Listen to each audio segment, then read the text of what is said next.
Hello everybody, this is Oliver from Neo and today we are going to test one Tamarioku Chabesaku or turned tea actually in two different brewing methods. We're gonna talk about the Kyusu and we're gonna talk about the big teapot. Now, why do Japanese people, or why in Japan, actually most often the Kyusu is used, and this is the difference I will show you. In Europe we often have bigger teapots which we are using, and we are brewing a little more of quantity. Why this for green tea is not the best variant, I will show you now. This tea is a very thankful tea. Actually, it's a tea which we can brew in only 30 seconds. Apparently, we can already use it after the description of Mr. Fujisako, which is the farmer of this tea. So actually, he shows here only 30 seconds, which you can see next to the timing. So we are only using 30 seconds of time for the tea, and that's why I can already put it into the glass.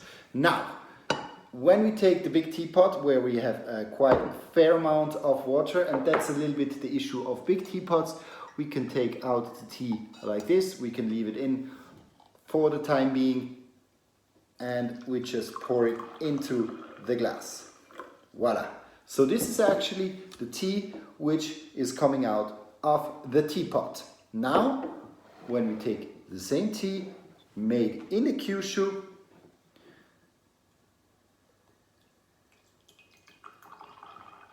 we are using, and here you directly see the difference why actually Japanese people are using the Kyushu, is that the Kyushu lets you steep the water with a smaller amount of water, or the tea with a smaller amount of water, and therefore actually you can have a more concentrated taste and therefore a more pleasurable enjoyment of the tea taste itself.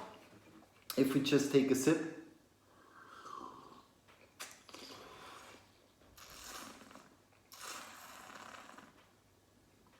this is a light tea. It has a nice smoothness to it, a small grassiness to it, but very sweet, but very humble, very fresh, like very not aggressive in your mouth. Really more bright notes, so more notes which are actually giving you a pleasurable soft sensation. And this is what this tea actually is, in my opinion, is strong for. So really sweet, smooth, round note. And if I just take the glass where I had more water, you still have some grassiness, but a lot of the smoothness and the nice taste of the tea actually is dissolved in more water. I can now maybe use the rest of it to left the tea a little bit longer in. It's a little bit stronger, but the issue is when you leave in the tea for a longer period, you also got the bitter particles going into the water. So this one here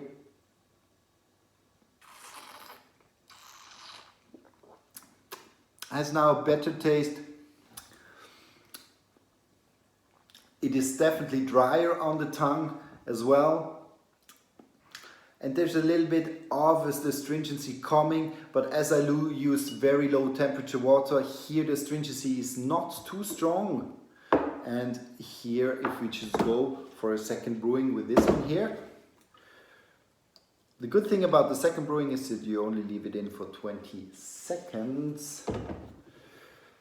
And then you can already reuse the tea. So 10, 9, 8, 7, 6, 5, 4, 3, 2, 1. Second steeping already done.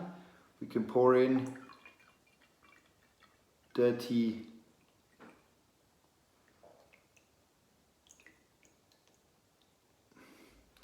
And here we can see it gets closer to each other, but still this tea here is darker, so more flavorful. That's why the Kyushu here, I actually promote this is really the nice way to do a green tea, and you can reuse it 3, 4 or 5 times. The same tea in the small amounts, you drink the same amount of water finally, but you have much more taste with this teapot than with the big teapot, where you dissolve the tea in more water and so give the tea a smoother or like a less characteristic taste, and finally the enjoyment here is bigger than with the dissolved water. That's it. Thank you.